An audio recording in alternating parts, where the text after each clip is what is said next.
Nandito na ako sa SSS na marami ng tao. Dito ka muna mag-i-stay. Tapos sa kanila sasabihin kung pwede na umakyat mismo doon sa opisina ng SSS. Uwi na kami guys, kakapsat. Madali naman din nakatapos. Ayan, didiretso kami ng palengke. Dito na kami sa bahay. Nakapamalengke na rin kami ni Papa Raul. Dumaan kami doon sa palengke nga. At eto, ang lulutuin ko ngayon ay apritadang manok. Ayan anak ko, carrots. Pwede mo?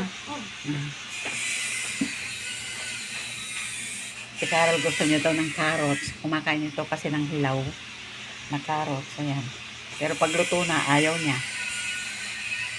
At eto na, nahiwa ko na yung patatas, carrots, bell pepper, sibuyas at bawang.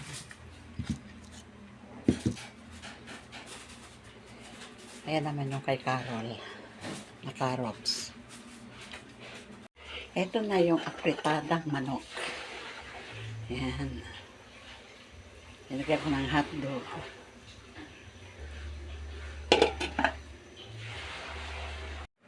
Hi guys, ay kakabsat. Good morning. Good morning sa inyong lahat. Ito guys, kagagaling ko lang sa palengke. Ang ulam namin ngayon ay Adidas. Lalagyan ko ng egg. At bumili na din ako ng pang-ulam namin bukas. Para hindi na ako mamalengke bukas. Kaya yan. Ang pipino. Nakabili ako kasi ng tuna guys, kakabsat. Ayan. Pero ang kala ko, kikilawin ni Papa Raul, yung pala. Ayaw niya, gusto niya paksiw. Kaya ito, gagawin ko na lang, lagyan ko na lang ng suka.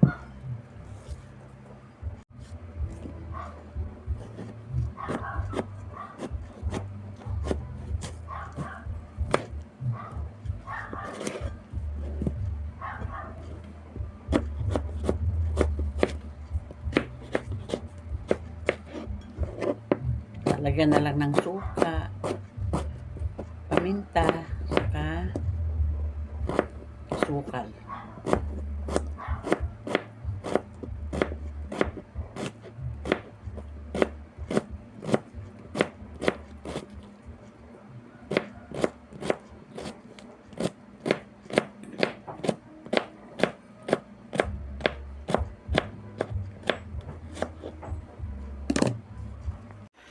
Ito na yung adobong Adidas na with egg. Tapos yung ulam ni Papa Raul na tuna, sabi niya paksiw. Tapos sabi niya, isama ko na lang daw dyan. Kaya yung isda nandyan din.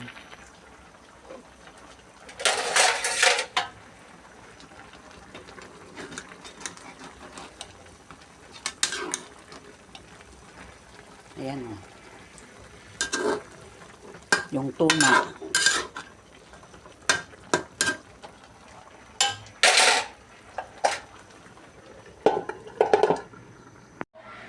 At ito na yung adobong Adidas with egg and tuna.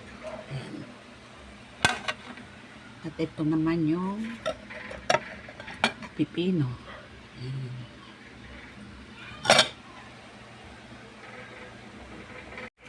Ayan, polvo. Polvo kayo, polvo.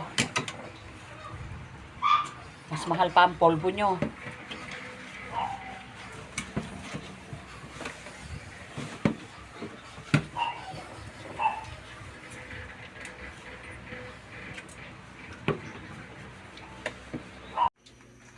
Ako po ay gagawa ng fried rice. Magluluto ako ng fried rice. At yan ang ilalagay ko. Yan.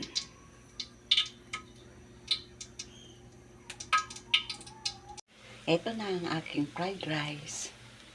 Kahit wala ng ulam, maraming sahog yan, iba-iba. May tosino, may konting chicken, may embutido, at may gulay.